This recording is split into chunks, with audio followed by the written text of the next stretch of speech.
Later, Cy, you worked with John Conrad Yeah. and others researching violence and the violent offender. What were the most meaningful findings of that research effort? Remember, a little while ago I talked about the fact that I moved from psychiatry over to this think tank called the Academy, which dealt with public policy issues. And one of the areas they were very interested in was obviously the area of criminology, and within that area, dangerous offenders. And so John Conrad, who had been the director of research in California, and then the director of research in the juvenile division of OJJDP, Office of Juvenile Justice and Delinquency Prevention, he and I teamed up. He had come to Columbus, and we teamed up and developed the Dangerous Offender Project.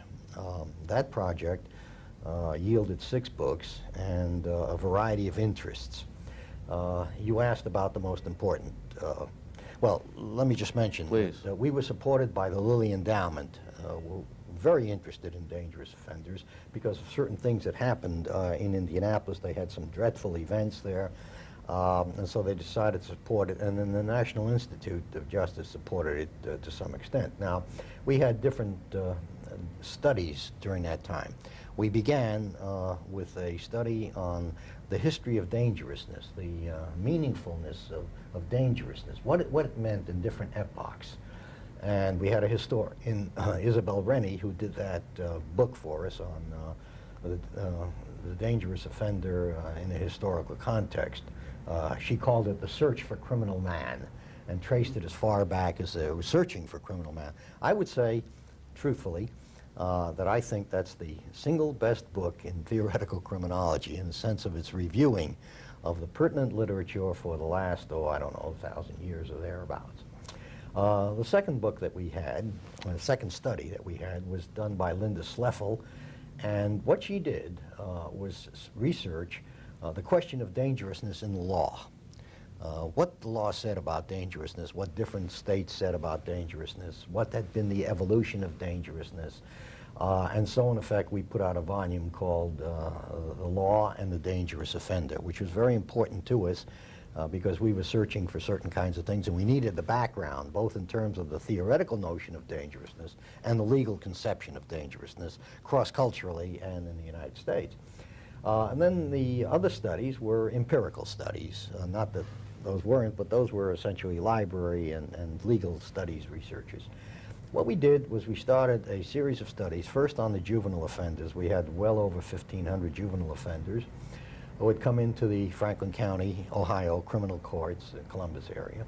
And what we were interested in is what is it that their records showed and what happened to them over the years. Well, one of the things that we found clearly is that, you know, of all this talk about monsters, juvenile monsters and so on, we could identify 2% of our cohort as individuals that were genuinely dangerous. No one would dispute it in terms of what they did and how often they did it, and what percentage of the crime problem of the juveniles they accounted for. This was somewhat similar to, not identical, to Wolfgang's cohort study, birth cohort study. And so we tracked them. We tracked them through the courts, the records, and so on. Donna Hamparian, who's really quite an expert in this area, was the lead actor in that particular research. Then Stu Miller took it upon himself to work on the adult study. We went again back to Franklin County, and we picked up adult offenders on an interval basis. And we were able to ferret out all the robbers and so forth. We had a, what was it, 10%, yeah, I guess it was 10% sample of all the robbers over a long period of time. And I guess it was a smaller percentage of the burglars and others who were considered to be possibly violent offenders. Anyhow, we tracked them, and we wanted to know what happened to them, what else they did. And so in a sense we developed a profile of the adult criminal offender, what he looks like, what he started doing, and whether or not there was any progression. I was interested in a number of things which I think are very important. One is the dimension of intensity. And I discovered, pretty much by living with my data, so to speak, I discovered that you could almost project, but unhappily, retrospectively, you couldn't really predict it, that the distance between the first and second offenses was longer. That is, between the time that they were out in the community and committed between the first and second offense, and the second and the third and the fourth and the fifth, and so on, tended to shrink. And the definition of a chronic offender is not one who commits a lot of crimes, but in my view, it's one who begins to move in the direction of reducing the time available to him in the community before he commits his next offense. So when you get up to the offender who's committed 16, he's hardly out, more than a month or two before he starts getting in trouble. And I developed a scale of that. So that was one of the things that intrigued me. I've had other people look into this intensity dimension, including one of your faculty members, Ramiro Martinez. And I still think there's room to explore that as a general definition of chronicity, dangerousness, repetitiveness, and so forth. Okay, so that was important. And then the other studies involved some pretty important stuff, on my view. We took a look at the incapacitation strategies, which were then sweeping our discipline. The idea that you could reduce the crime problem significantly by putting away people for specified periods of time, graded in terms of the number of offenses they committed. In other words, if I committed 2 violent crimes, I would be put away longer than if I committed 1 violent crime, 3 more, so until finally I'd be put away for a very, very long time. And the question is, what would happen to the crime problem, using, again, robbers, murderers, and people of this kind, if you use these incapacitation strategies? Well, we tried 36 different strategies involving the length of time, the kinds of offenders, and so on, and tried to match what would happen to them. And what we found was that the most restrictive, that is the one that would satisfy the largest number of people being put away as dangerous, would only take 7% of our people off the street, of these dangerous offenders. But the problem was, not that we wanted to lose 7%, the problem was that it would increase the imprisonment rate in Ohio by 350%, which everybody has since agreed now. But at that time, it was virtually revolutionary to argue that incapacitation was a strategy which could not work because it would overload the institutional situation, and most judges would be reluctant to put away people on a set fixed basis such as those bases which had been advocated. And so we wrote a number of articles which dealt with the problem of the incapacitation, we called it, of the chronic thug, and what this would mean. And then we had a book on incapacitation strategies, which I think pretty well spells it out. There was a lot of criticism of that work. And as a result of the criticism, we began to project certain kinds of things. We asked what would happen, for example, so many crimes are not recorded, so many crimes are not acted on. What would happen if you distributed those crimes of which we know nothing about in the same terms that we had these? And we finally got up to the possibility that if you could use this strategy on every actual crime as opposed to reported crimes, you probably could reduce the numbers by some 50%, but again, the rate of imprisonment would be just overwhelming and therefore intolerable, unbearable. So that's some of the findings that you asked about. The last study interested me. I'm still continuing some of that work, and that deals with the question of the dangerous guy inside the prison system. And that's a very real problem. As the prison system increases in number and size, you've got to be very, very careful who you have in your institutions and so forth. So we began to look at the people in the hole, in isolation and so forth, what they had done and how they had progressed in this situation. We identified different groups of these dangerous guys in the institution. We call them the early starters, the men who have trouble adjusting in the institution and therefore run into trouble early on. We talked about the late bloomers. For some reason, these guys have a pretty clean record most of the way, and then suddenly, as the time for parole hearing nears, they begin to act up, end up in the blocks and what have you, and don't get the good time that they have earned, all sorts of things. So we had the early starters, the late bloomers.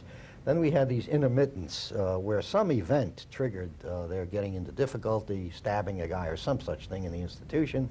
And then we had the chronics, these men who absolutely would not, seemed incapable of adjusting to institutional life. And they were the ones that filled, really, for most of the time, the beds that were available in our disciplinary control units in institutions. So those were some of the things that we did. There were a lot of other things, and it was a very exciting period in my life, from '74 all the way into the late '80s, I guess. We worked on some of that stuff. When I look over your resume, I could classify your publications, anyhow, into 4 general areas: delinquency, social psychiatry, the violent offender, and corrections, which you've just elaborated on. What research are you proudest of? What do you think you're going to be remembered Well, I'll for? tell you what I hope I'm remembered All for. right. I hope I'm remembered for the schizophrenia work and the other work that was done in psychiatry. We did an awful lot of work.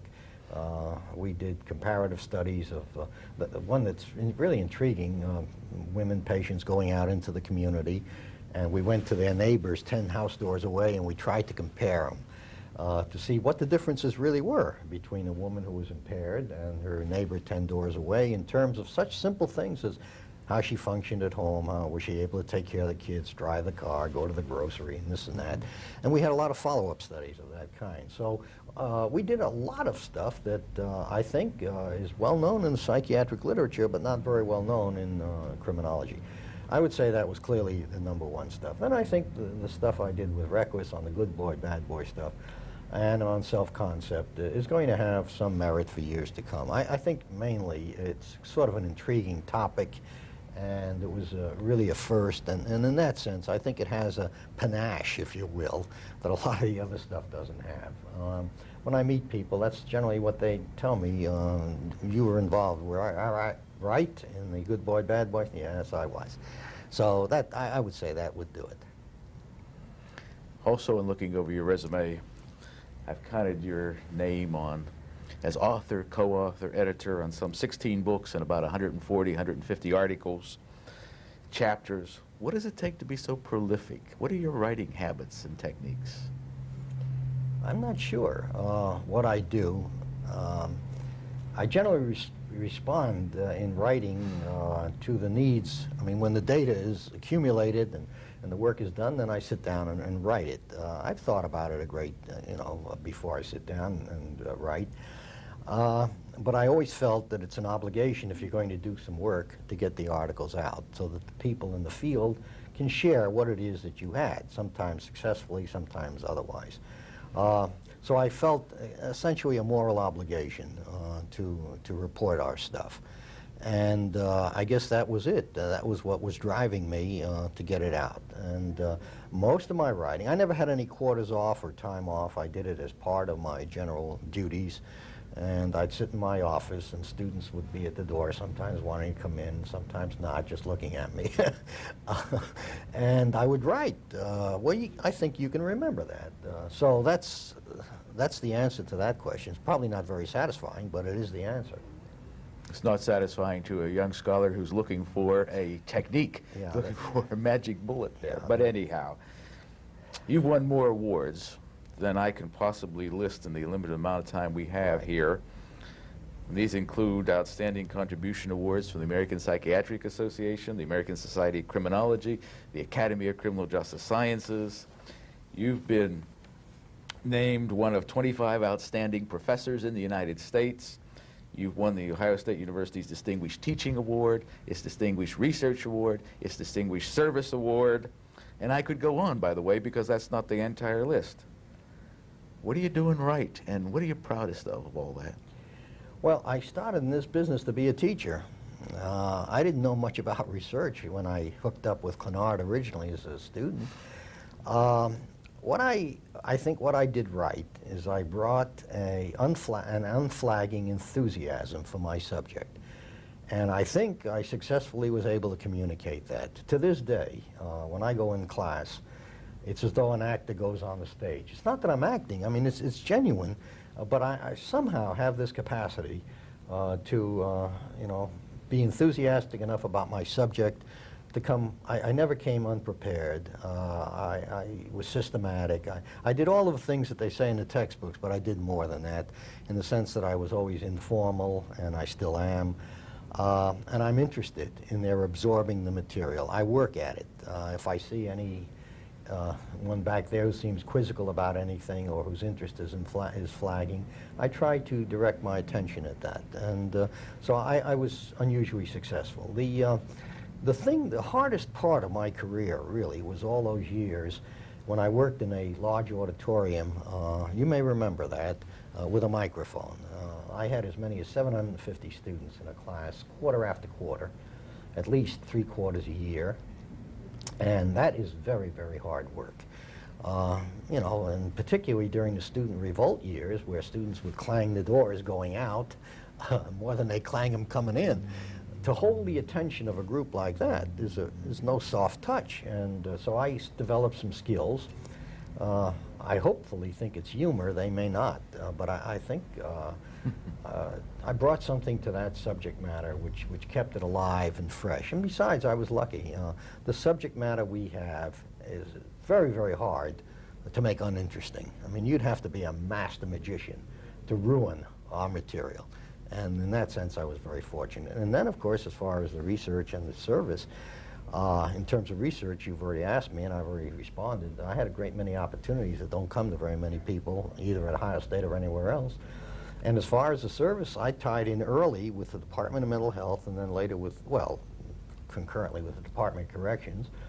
And I have worked very, very hard, put my students in the Department of Corrections and so on, worked very, very hard in sort of bridging the gulf that exists between the man out on in the field and the person in the university. And to this day, I chair committees for the Department of Corrections. Right now, I'm chairing a classification committee. I chaired, not so long ago, the committee, Governor's Committee, which investigated the Lucasville riot, the 3rd worst, I guess, in American history. I chaired all of the recent committees on prison overcrowding, both at the juvenile and adult level. So I've kept in there, and I think the reward has been real great, more so for me probably than for them. Well, I can certainly attest to your brilliance as a teacher, and I can also point out, which you have done a little obliquely, is that governor after governor, Republican, Democrat, over the decades has called upon you to chair these committees and to be active in the community of corrections. Right. And so you made a marvelous contribution to the state of Ohio in that regard. During your career as a professor of sociology and criminology, I'm sure you agree that we've seen unprecedented growth in criminology and criminal justice. Are you entirely happy with the nature and direction of that movement? No, because I think it's become less academic as a result. We've brought people into the field, both in the research end and in every other end, who are more concerned, really, with issues that are not either historic, legal, or sociological, psychological, and so on, but are interested with management issues. And so in a sense, the field is moving into a model of efficiency, of management, and things of this kind, which is fine, but I don't think it's necessarily what I grew up with as a genuine criminological interest. I find a lot of people, when I teach my theoretical criminology course, a lot of people from across campus who take it are not really very interested in where this area comes from. The area was invented with the book that they read, you know, the introductory book, and that's about the size of it. It's very disturbing that they're ahistorical, grad students no less, really, than I think the general public and other people. So I'm not. I think the field grew very rapidly, and I think it grew largely because money was pumped into it. Before LEAA, we had a small discipline. After LEAA, all kinds of people got in on it because they could be funded. I think it's done wonders for the field in other areas. It's brought in professionalized police and prosecutorial people, and it looked at the courts in ways that the courts hadn't been looked at. That's all very wonderful, but it's not the sort of thing that I feel sanguine about as criminology. I see it as an academic discipline to this day. Mm-hmm. After a highly successful 45-year career as a researcher, as a teacher, as a writer. Do you have any regrets? Anything you do differently if you had a chance to do it over? I would do some of the research a little differently. I think I already mentioned that with the Good Boy, Bad Boy. I would have spent a little more time developing instruments that were less subject to the kind of criticism, legitimate criticism, that we eventually got. I'm not sure how much better we could have done, but I would have taken my time a little more. I would have, in a sense, searched a little more broadly, had a lot more meetings on the subject to develop instruments that were stronger. Beyond things like that, no, I have no regrets. Let me tell you what I'm proudest of that you never asked. I'm proudest of the grad students that I have produced. One of the things I've observed in this field over these many years is that the shelf life of a book is at most 5 years, and the shelf life of an article is probably 6 months. And then they're forgotten, and in fact, now people are doing all this self-concept stuff, didn't even know that Reckless and I had done all this. And you know something? Their instruments aren't a whole lot better than mine. But apart from that, what I'm proudest of is the people that I have produced. Largely by accident, but not exclusively so. I have 38 PhDs on whose dissertations my name is the advisor, all of whom, I was thinking this morning, only about 3 people have left the field, and only one has left the field because he's no longer interested in it. The others left the field for reasons that marriages and so forth, and had to go somewhere else. But these 38 people, plus maybe another, what would you say, Frank, 20 who were important, and I played a role in their dissertations and in their careers, but I was not in those days permitted to sign their dissertations. I would say that the 50 people, let's say, that I produced have given me much more satisfaction than all this other stuff, and that if you're going to leave a legacy, I'm going to leave it through them and through the students that they produce and the ones that they produce and so on. I would say that if you ask me what is my legacy, that's it. That's probably the number one thing that I have done. I mean, you look, we've had how many presidents of ASC? There's you. There's Harry Allen, who was my student. PhD, and Margaret Zahn, on whose committee I served and whose stuff I directed. If you look around, it's people like that, you see, that are making a difference now, and their students will continue to make a difference. I look at Rick Sider, who was the #2 man in the Federal Bureau of Prisons. He's now a warden, and he's getting ready to retire from the system. I say to myself, hey, you know, these people might have done that without you, but certainly you weren't any handicap to them in doing that. So in this sense, I think I've left some sort of legacy. It's just the same thing about, you know, well, I don't want to get off on philosophic discussions of legacies, but I'm getting old enough to think about it. So let's leave it at that. But that's a legacy that you've given your students, because I know many of us feel the very same way, and we learned it from you. Thank you. Thanks so much, Cy. We really appreciate your being here. Okay, my pleasure, and thank you for interviewing me, and it's real nice. That concludes our lecture. Simon.